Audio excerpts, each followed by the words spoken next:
Sebuah kepuasan tersendiri jika aktor idola kita memiliki kisah hidup yang difilmkan. Namun sadarkah kalian, seorang aktor hanya akan difilmkan jika ia memiliki sejumlah kontroversi dalam hidupnya dan sudah tentu itu bukan tentang kebaikan.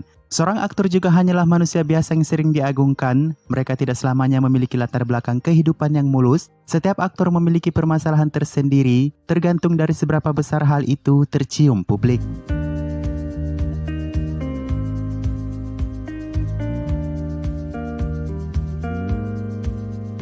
Sanjay Dutt misalnya, film biopik tentang dirinya berhasil menjadi blockbuster di tahun 2018.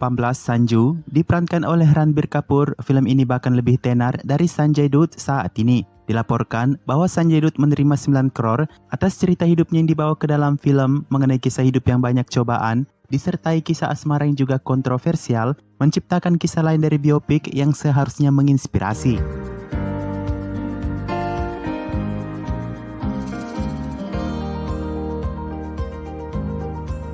Lebih banyak lagi kisah biografi aktor yang akan diangkat ke layar lebar, sebut saja Manisha Koirala, Reka hingga Salman Khan. Namun kita sudah memiliki beberapa film sebelumnya yang terinspirasi dari kehidupan paling kontroversial dari beberapa aktor berikut ini.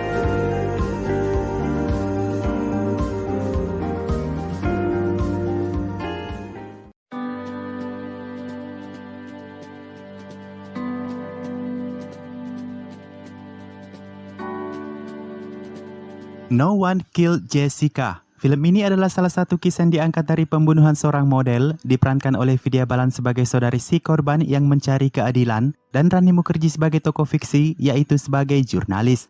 Adalah seorang model cantik, Jessica Lal, yang ditembak mati oleh seorang anak dari pemimpin partai Kongres di Haryana. Manu Sharma dituduh dan dibenarkan menembak Jessica ketika ia berkali-kali ditolak dalam menawarkan minuman kepada Jessica.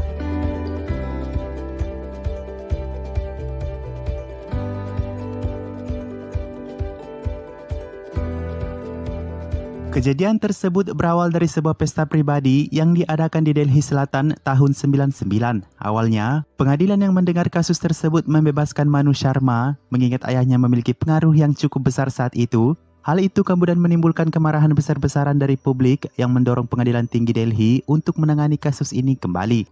Manu Sharma dinyatakan bersalah dan dihukum penjara, namun ada beberapa pihak yang mengklaim bahwa koneksi dan hak istimewa Manu Sharma sangat berguna karena di selama masa penahanannya, ia menerima banyak keuntungan yang tidak didapatkan oleh tahanan biasa di penjara Tihar.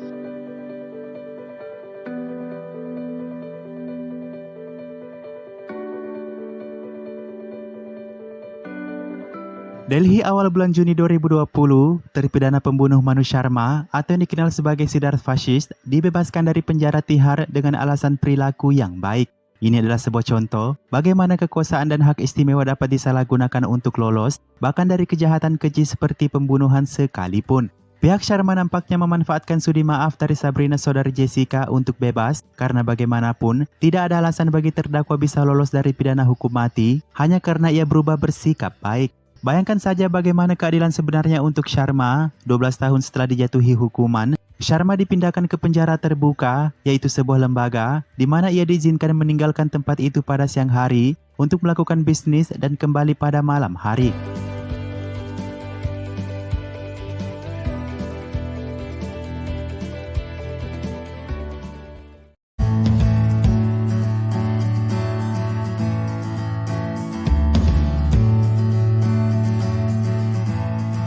Shawshank, apakah menurutmu sekilas terdengar seperti Sushant? Sebuah film dari Sanoj Mishra yang berlatar belakang kisah nyata mendiang Sushant, diperankan oleh Arya Babar. Film ini mengangkat tema kehidupan Sushant di antara nepotisme dan pembunuh misterius. Apa yang terdengar kontroversial dari film Shawshank bahwa hal ini menjadi trending topik Twitter untuk diboykot hanya karena salah satu keluarga mendiang aktor merasa keberatan, meskipun faktanya si pembuat film telah disetujui oleh keluarga sang aktor.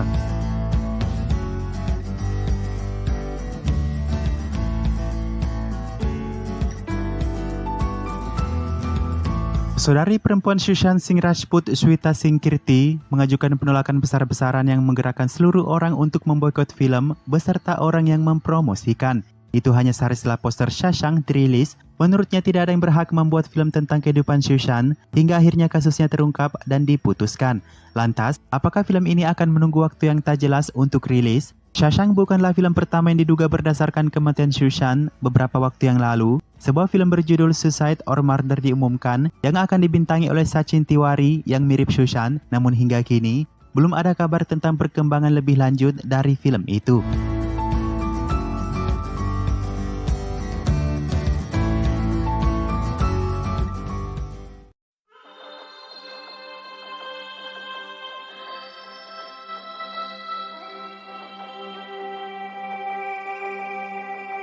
Terkadang sutradara menjadi terinspirasi untuk sebuah karya hanya karena ketika ia mengalaminya sendiri. Ras 3 banyak disebutkan sebagai cerita yang didasarkan pada aktris Amisha Patel, aktris bintang semalam yang pernah menjalin hubungan asmara dengan Vikram.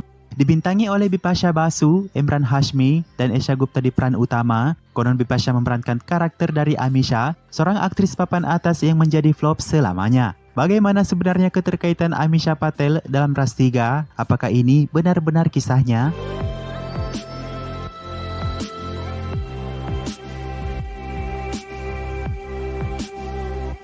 Bipasha memainkan karakter aktris yang tenar untuk suatu waktu lalu jatuh ke titik terendahnya. Ini bisa saja mirip dengan Amisha yang tak mencetak hits setelah Gadar. Diceritakan ia dekat dengan seorang sutradara yang diperankan oleh Hashmi, yang diduga kuat adalah Vikram Bhatt. Selanjutnya, seorang bintang muda yang berebut ketenaran dari aktris yang diyakini Amisha tersebut, diperankan oleh aktris Esha Gupta. Ini bisa jadi siapa saja di Bollywood, namun jalan cerita film ini sudah mulai menunjukkan arah yang berbeda ketika karakter Amisha diceritakan membenci aktris itu dan berusaha menghilangkannya.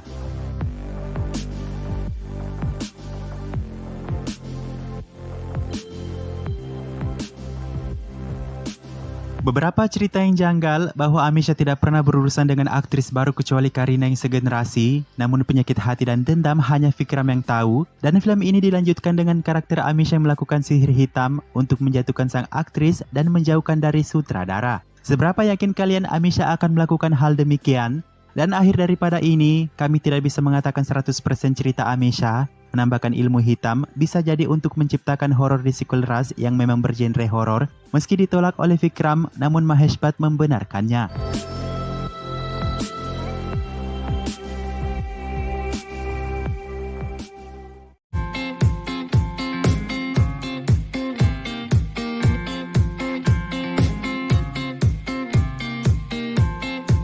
Bagi yang berpikir hanya Amisha yang mati karir setelah berhubungan dengan Vikram Bhatt, kamu pasti akan salah. Sushmita Sen adalah wanita pertama sebelum Amisha. Setelah hubungannya dengan Vikram Bhatt, Sushmita memilih merawat anak angkat, menjauh dari pusat perhatian, dan memutuskan untuk tidak menikah bahkan setelah menemukan kekasih.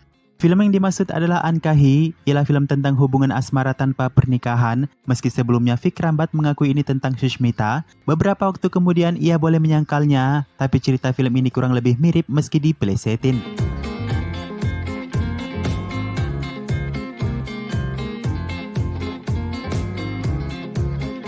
Diperankan oleh Esha Deol sebagai Miss World yang diyakini adalah karakter dari Sushmita yang berobat ke dokter karena depresi. Si dokter diplesetin dari karakter Vikram Bhatt sebagai sutradara yang diperankan oleh Aftab Shivdasani, yang kemudian mereka saling jatuh cinta di tengah masa perawatan si Miss World. Nyatanya dalam kehidupan si dokter, ia telah memiliki istri yang diperankan oleh Amisha yang menderita kesakitan pengkhianatan seperti yang dialami oleh istri Vikram Bhatt.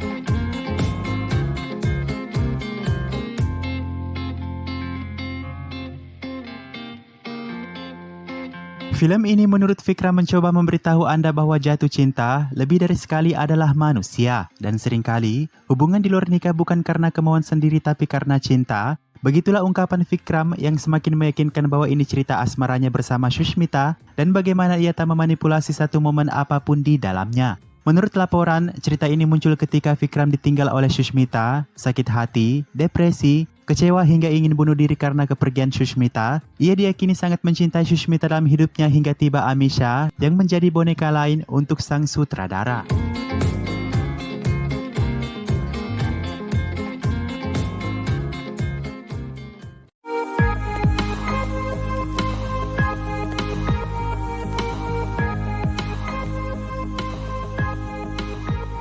Film The Dirty Picture sukses besar, tahukah Anda kisah nyata di baliknya? Kisah film tersebut terinspirasi dari seorang bintang India Selatan Silk Smitha. Ialah seorang gadis yang dulunya hanya sebagai gadis-gadis yang berkerumunan untuk set film, tiba-tiba mencapai kejayaan selama tahun 80-an dan kejatuhannya setelah kisah asmara yang tak terbalas. Silk Smitha lahir pada 2 Desember 1960 di sebuah desa yang sangat kecil dekat Eluru, sebuah kota di Andhra Pradesh dari latar keluarga miskin. Nama aslinya adalah Vijaya Lakshmi. Karena kemiskinan, dia harus putus sekolah setelah memasuki kelas 4 SD. Vijaya Lakshmi yang bercita-cita menjadi aktris bioskop datang ke Chennai dan tinggal bersama bibinya.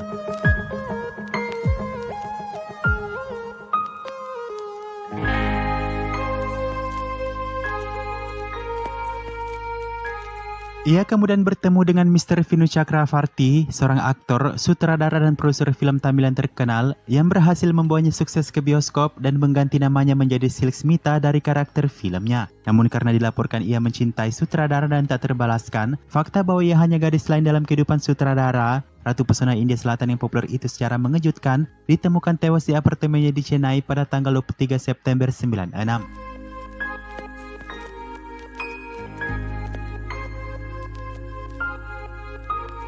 Setelah 15 tahun, Ekta Kapoor merasa ini cocok untuk dijadikan sebuah film, tapi jalan tidak semulus itu. Nagavara Prasad, saudara laki-laki Silk Smitha, mengajukan petisi tertulis di Pengadilan Tinggi Andhra Pradesh mencari penundaan peluncuran film tersebut yang berdasarkan kehidupan dan kematian saudara perempuannya. Menurut Prasad, skenario menggambarkan saudara perempuannya sebagai karakter yang kotor dan kematian Silk Smitha telah salah ditampilkan sebagai alasan bunuh diri. Namun petisi tertulisnya ditolak oleh Pengadilan Tinggi Andhra Pradesh dan film dirilis pada 9 Desember 2011 dalam bahasa Hindi dan Telugu. Tim film termasuk Vidya Balan mengatakan bahwa film ini mungkin terinspirasi oleh Silk Smitha, namun tidak didasarkan pada kehidupan dan kematian Silk Smitha seutuhnya.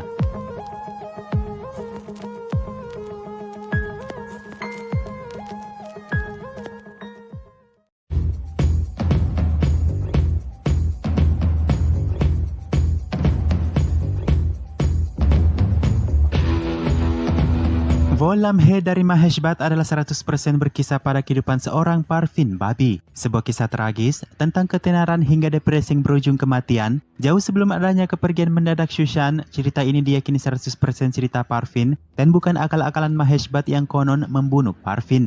Melalui film ini juga, Mahesh Bhatt mengaku cintanya ke Parveen yang ditutupi dari publik, hingga ia mengaku berhenti mencintai Parveen karena Parveen menderita gangguan mental yang terdorong ke bunuh diri.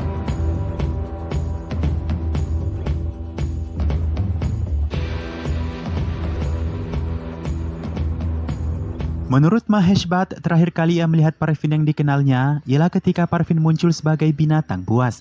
Pagi hari masih sempat berciuman, malam hari ketika Mahesh Bhatt pulang ke rumah, ia mendapati Parveen memakai riasan kostum film, bersembunyi di sudut rumah dan berbisik, "Tutup pintu Mahesh, mereka datang membunuh kita. Tutup pintunya cepat," kata Parveen dengan pisau di tangannya. Hari-hari penuh cinta dan kemegahan, dosa, serta gairah kepada Parveen, akhirnya Mahesh Bhatt harus menanganinya sendiri. Meski ia merasa kemungkinan sembuhnya tipis, itu adalah penyakit bersifat genetik, kata Mahesh, dan mencoba menyembuhkannya hanya akan mempercepat dirinya akan pergi.